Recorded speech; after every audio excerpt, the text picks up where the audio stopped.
આજકાલ વાયરલ ઇન્ફેક્શનના કારણે કોઈ પણ માણસ છે તે ફટાફટ બીમાર થવા લાગે છે. તો આજ ડિમ્પલ્સ ડિસીઝમાં એવા લાડુ શેર થશે જે માત્ર એક મીઠાઈ નથી, માત્ર એક લાડુ નથી, પણ એક સુપરફૂડ છે, એક શક્તિશાળી પાવર હાઉસ છે અને નેચરલી ડિટોક્સિફાયર છે. ઘરની સામગ્રીઓથી તૈયાર થશે અને એટલા ટેસ્ટી લાગશે કે કોઈ પણ વ્યક્તિને ખાવાની ઈચ્છા થશે.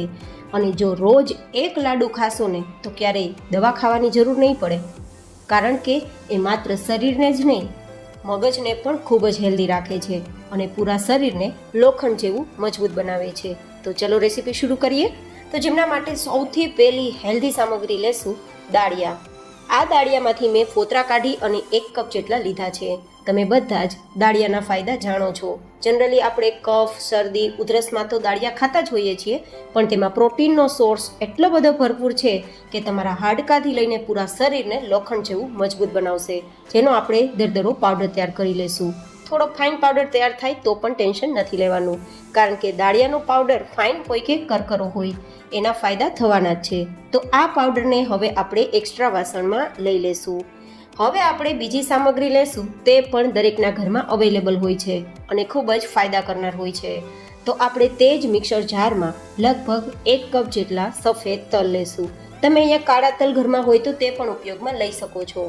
તલ સફેદ હોય કે કાળા, ફાયદા જ કરે છે. તો હવે આ તલનો આપણે ફાઇન પાવડર નથી તૈયાર કરવાનો, પણ થોડો દરદરો પાવડર તૈયાર કરવાનો છે. અને હા, તલમાં કોઈ પણ ખરાબી ના હોય તે ખાસ ચેક કરવાનું અને પછી જ તેનો અધકચરો પાવડર તૈયાર કરવાનો. અહીંયા મેં કપના માપથી બધું જ માપ લીધું છે. તમે ઘરમાં રહેલી વાટકીને પણ માપ માટે સેટ કરી પછી બધું જ માપ તેનાથી લેશો તો પહેલી વાર કદાચ લાડુ બનાવતા હશે ને તેના પણ લાડુ ખરાબ બિલકુલ નહીં થાય. તો હવે આ દરદરા પાવડરને પણ આપણે દાળિયાના પાવડર સાથે મિક્સ કરી દઈશું. અને હવે આ કડાઈને આપણે એકદમ ધીમા ગેસની ફ્લેમ પર ધીમે ધીમે ચલાવતા જશું અને શેકતા જશું. દાળિયા પણ શેકેલા હોય છે અને તલ પણ શેકાતા સમય નથી લાગતો, અને આમ પણ તલને અધકચરા વાટેલા છે તો ફટાફટ શેકાઈ પણ જશે. એ શેકાય છે ત્યાં સુધીમાં આ બંનેના ફાયદા જોઈ લઈએ. દાળિયા છે તે કફ, શરદી, ઉધરસમાં તો રાહત આપે છે, પણ શરીરને થાક, નબળાઈથી પણ દૂર રાખે છે અને શરીરને લોખંડ જેવું મજબૂત કરે છે. સાથે સાથે દાળિયા છે તે વજનને પણ કંટ્રોલમાં રાખે છે અને તેમાં ભરપૂર પોષક તત્વો હોય છે, જેથી તેને સુપરફૂડ તરીકે પણ ઓળખવામાં આવે છે. સાથે જ આપણે લીધેલા તલથી એનિમિયાનો ખતરો અને તેનું જોખમ દૂર રહે છે. સાથે સાથે હિમોગ્લોબિન પણ વધે છે, કારણ કે તેમાં આયરનનો સોર્સ વધારે હોય છે અને સ્કિનને પણ ચમકાવે છે, વાળને પણ ગ્રોથ આપે છે, શરીરમાં ન્યુટ્રિયન્ટ્સ લેવલને બૂસ્ટ કરે છે. સાથે સાથે તેમાં ભરપૂર કેલ્શિયમ હોવાથી હાડકાને મજબૂત કરે છે, ઇમ્યુનિટીને બૂસ્ટ કરે છે.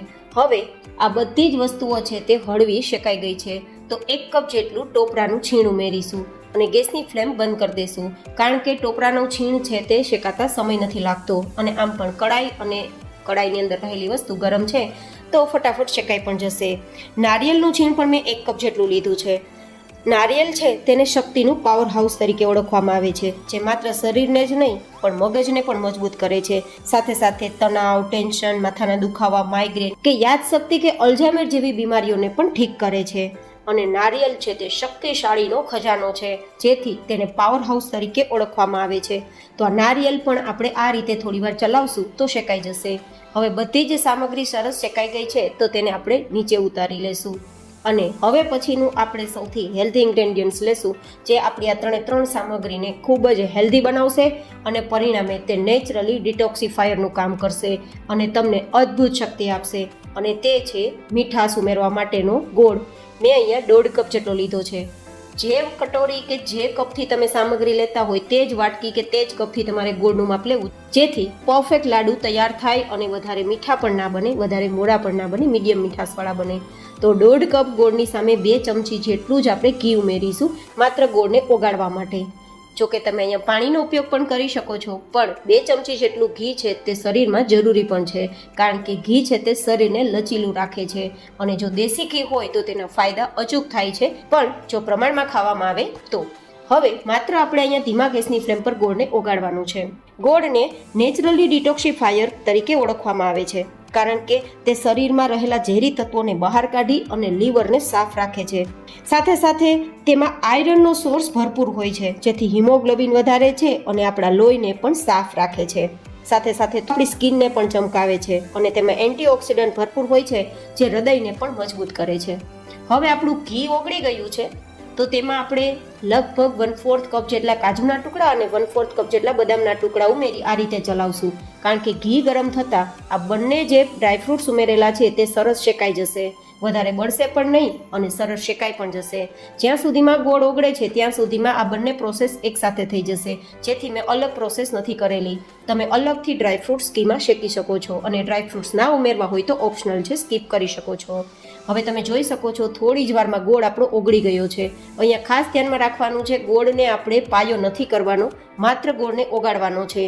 જો ગોળનો પાયો થઈ જશે તો લાડુ છે તે કડક થઈ જશે, ખાવામાં સુપર સોફ્ટ અને ફરસા નહીં બને. તો ગોળ ઓગળતા જ ફટાફટ તેને નીચે ઉતારી અને આપણી જે સામગ્રીઓ છે તેમાં મિક્સ કરી દઈશું.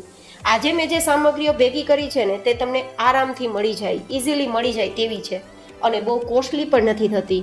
જો તમારે દવા ન ખાવી હોય અને પૂરું જીવન તમારે સ્વસ્થ રહેવું હોય, ક્યારેય પણ દવાખાનાના ચક્કર ન લગાવવા હોય તો રોજનો આ એક લાડુ તમને ક્યારેય બીમાર નહીં પાડે. કારણ કે આ બધી જ સામગ્રીઓ અદ્ભુત શક્તિશાળી છે, જેમનું મેં તમને આગળ વિડીયોમાં વર્ણન પણ કરેલું છે. મારે તમને આ બધી જ સામગ્રીઓના ફાયદા કહેવાનું માત્ર એટલું જ કારણ છે કે તમે જે ખાઈ રહ્યા છો તેમાંથી તમને શું મળવા પાત્ર છે તેની તમને જાણ થાય. હવે આ રીતે મિક્સ કરતા શરૂઆતમાં થોડું ઢીલું લાગશે, પણ ધીમે ધીમે તે એકદમ બધું ભેગું થવા લાગશે અને બિલકુલ આપણો લાડુ છે તે કડક નહીં થાય. કારણ કે ગોળને માત્ર ઓગાળીને જ આપણે ઉપયોગમાં લીધો છે. આપણે અહીંયા જેટલી સામગ્રી લીધી છે તેનો અડધો ગોળ લેશું ને તો લાડુ બરાબર રીતે તૈયાર થશે, ન વધારે થશે કે ન ઓછો થશે. તો મેં 3 કપ જેટલી સામગ્રી લીધી છે તો તેની સામે 1.5 કપ જેટલી મીઠાશ માટે ગોળ ઉમેર્યો છે. હવે આ બધું જ સરસ ભેગું થઈ ગયું છે તો 50% જેવું આપણે ઠંડુ થવા દેશું, જેથી આપણે બરાબર રીતે લાડુ સેટ કરી શકીએ. તો તમે જોઈ શકો છો થોડી જ વાર બાદ બધું જ સરસ ભેગું થઈ ગયું છે અને થોડું ઠંડુ પણ થઈ ગયું છે અને ચોઈસ પ્રમાણે લાડુ તૈયાર કરી શકીએ છીએ. તમે તમારી પસંદગી પ્રમાણે લાડુ બનાવી શકો અથવા ટુકડા પણ બનાવી શકો છો. અહીંયા મેં લગભગ આટલી સામગ્રીઓ લીધી છે તો મીડિયમ સાઇઝના 25 જેટલા લાડુ તૈયાર થયા છે અને આ લાડુ 2 થી 2.5 મહિના સુધી બહાર રાખશો તો પણ ખરાબ નથી થવાના.